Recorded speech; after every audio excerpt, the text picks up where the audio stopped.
Jackie Wilkins. How would you like to see a colt for the very first time in the round pen? That's going to be our subject today. The frisky colt I have running around here is J-Bar Zink. He is a weanling. He's a son of Automatic Cat and out of one of our double-bred Sprat mares. Right now, he's currently being halter broke. Every winter, we just bring the colts in one by one and get them all halter broke. And I always do round pen work with the colts, always.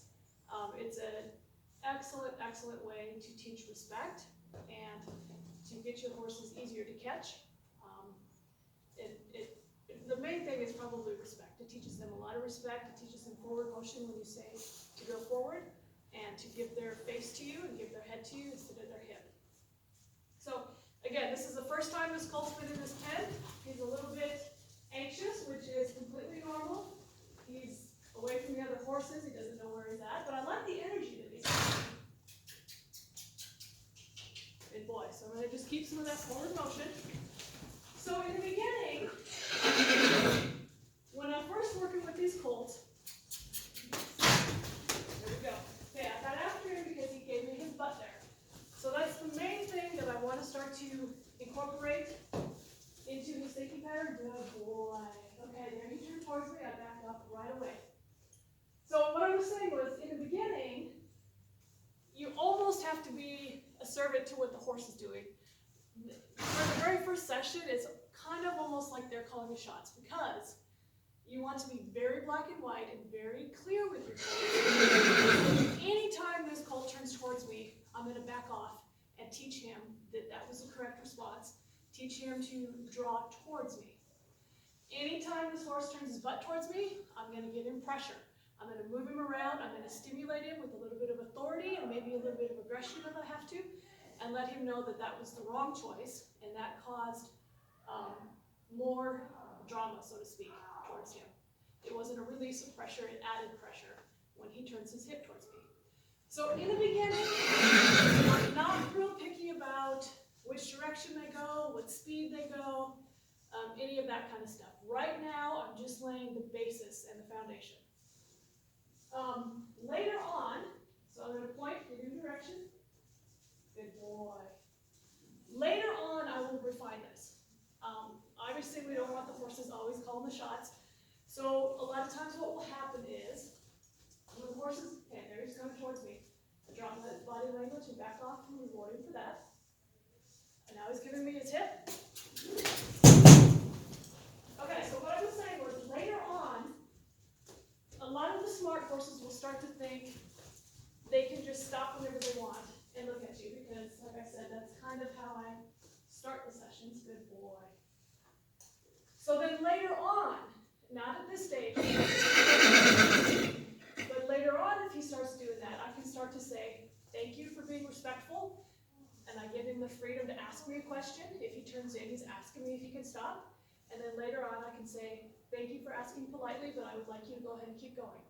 Or I'd like you to go ahead and stay on this direction instead of switching directions.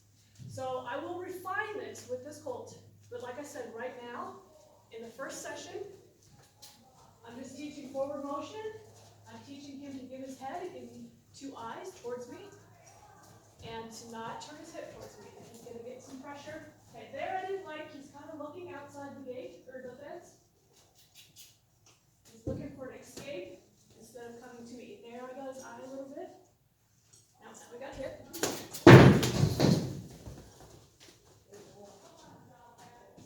Okay, give him an opportunity. He's looking at me. And back off. Don't forget, when you're doing your own pen work, or literally anytime you're working with horses, horses are experts at reading body language. Make sure that when your horse comes to you, that you respond to that instantly, and that you drop your body language. You drop your eyesight to where you're not just staring him down.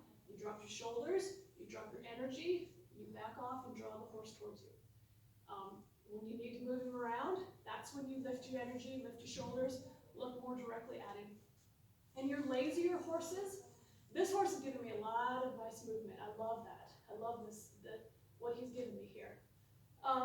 Your more lazy, stubborn horses, obviously you're going to need more aggression sometimes to get them going, get them motivated, and getting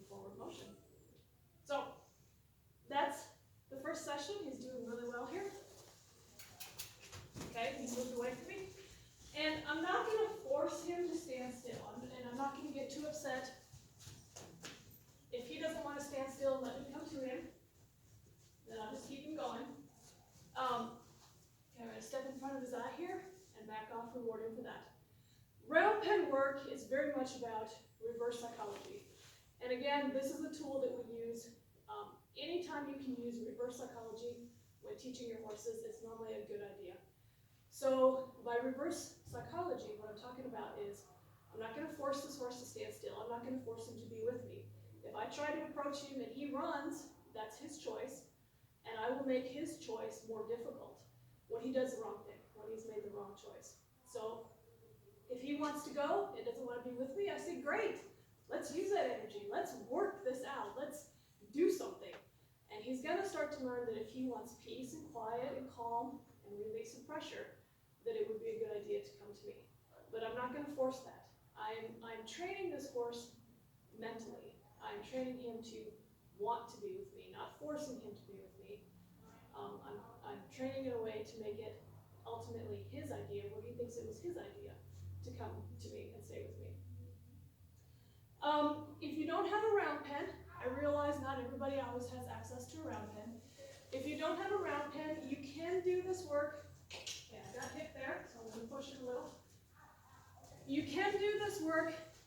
Got a big hit there. There we go. And now I got his eye. You can do this in a square pen. It is more challenging, a little bit more difficult in a square pen, but it can be done. It's not impossible. The reason why horsemen love a round pen is because it encourages forward motion. In a square pen, the corners almost draw a horse into the corners. Horses like to run into the corners, stick their head in the corner, and stick their butt at you. It's harder to keep that forward motion when you've got a corner for them to run into. And it can be kind of challenging, if they run into a corner and they're sticking their butt at you, and you go to force them to get out of that corner and not point their butt towards you, a lot of horses will get really anxious. They'll just get zoned into that corner, and sometimes try to jump the fence or just really crowd into that corner instead of moving on around. So with some tact and good body language, it's not impossible to do it in a square pen if that's all you have, but there is a very big advantage to doing it in a round pen. This round pen is, how wide is this round pen, Jim? 40 feet? 40 feet across? And this pen, Jim's dad, John Wilkins, used to sell hardware stores, and they were the big round grain bins, and I think that's where the metal for this round pen came from, which worked perfect. This is a very old, very well-used round pen. It's been here for a very long time. I love it. The only thing that we had to do was, finally it started rusting at the bottom, and we had to go ahead and put rubber all the way around to keep the horses from getting cut on the metal. But it works perfect. It's a nice size. We've got good sand in here. I love that it's indoors. So yeah, we use it a lot. Like I said, I use it on every yearling that we halter break. So I hope you enjoyed this session. If you're new to round penning and want to know how to get started, this is how you get started with the first session with your colt. So enjoy, have fun. Let me know if you have any questions.